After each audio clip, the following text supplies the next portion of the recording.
This might get long. Just warning you off the top, so you might want to tap up here, hold, so you can go 2 times. But I've talked a lot about grief, particularly since 2023, because that was a very, very rough year for my family and me. I lost my bonus son on January 1st of 23, and then 6 months later, on June 12th, I lost my husband. So that was probably one of the roughest years of my life. 2015 was pretty rough because I lost 2 of my sisters in love within 5 days of each other. But we talk a lot about grief in terms of losing loved ones. And that's a journey that I don't think you ever get over. You learn how to navigate it, but you never get over it. Because love doesn't go away. So you never stop grieving. You just learn how to channel the grief into more productive things. But one thing we don't really talk a lot about, and those of us who suffer from chronic illness know that there's another type of grief. When you were in the throes of chronic illness, you grieve for the person you used to be, and that your illness doesn't allow you to be anymore. I remember when I first started working as a lunch and recess monitor.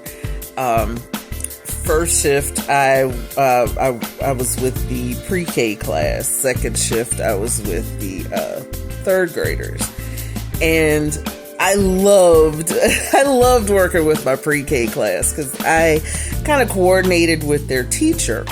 And after recess, they had nap time, so I would work to have so much fun with them, made sure they had fun at recess, and tired themselves out so that they would be good and ready for nap time, child. I would run races with them on the playground. One time I remember I started a conga line. And for 15 minutes, we danced a conga line around the playground, and it was just, and their teacher loved me for it because they had so much fun with Ms. M. They had trouble pronouncing my maiden name. I wasn't married yet, so my maiden name was a little difficult for them to pronounce, so they would just call me Ms. M. Man, they had so much fun with Ms. M, and then they were so tired though because they had so much fun running and dancing and everything else that they would be good and ready for their nap, and their teacher thanked me. And I remember back when I was in school, I ran track. I used to love staying active. I remember when I used to take the subway to and from work. There was a couple of times my bus, because I had to take a bus to connect with my train, and a couple of times the bus was late, and I just made my train, and I had to literally run up the escalator to get to the platform to make my train. But it's like now that me no longer exists. I couldn't run if my life depended on it. I have trouble walking and walking a straight line sometimes. I rely on the use of a cane. And yesterday I went out, ran some errands, nothing major, just ran to the bank, ran to the store, got some paper towels, and since I was there, I grabbed some candy just to treat myself and try something new, because I'd been hearing so much about this new Reese's PB&J. And, made some TikTok videos, cooked my dinner. Started working on my the next episode of my podcast. Went to bed at a decent hour for me. I'm a night owl, so it was early for me. I didn't wake up till almost 4 o'clock this afternoon. I was so exhausted from running to the bank, running to the store, paying bills, and recording a podcast that I slept for 14 hours. That's my life now. Living with lupus is more than just the chronic pain, the fatigue, the physical parts of it, the unexplained random bruises, the swelling and inflammation of the joints, all of that stuff. Just randomly, it hurts to breathe. Yeah, it's pleurisy. I need to run to the ER because, edema for no apparent reason.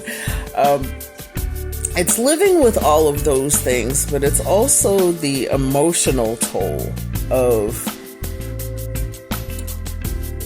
I used to love running track and I can't do that anymore. I used to love taking long walks. I still take walks, but it's less than a block because I get tired.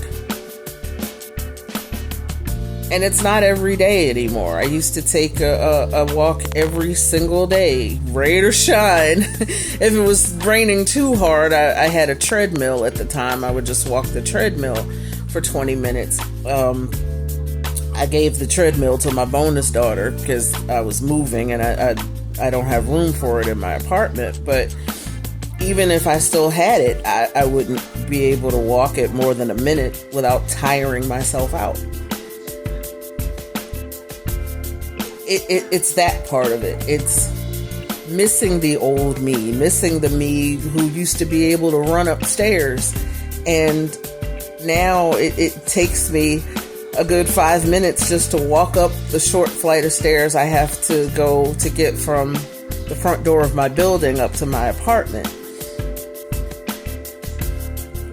And I use humor a lot to get through it. I laugh at myself sometimes, and I kind of joke about it to get through the day.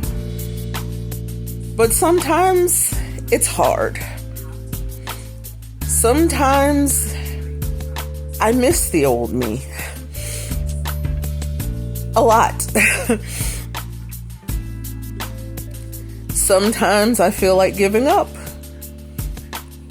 But I keep pushing because I realize I still have a lot to give and I still have a lot to strive for, and giving up is not an option. But I'd be lying through my teeth to say some days it doesn't bring me to some days it really brings me down. And today is one of those days that I feel like punching air and just screaming and crying because I miss the old me. I miss the me that used to be able to run up and down the stairs, that used to be able to run races with my kids and gonna have that conga line around the playground with my babies. I miss that. And some days that's really hard. And that's also a type of grief.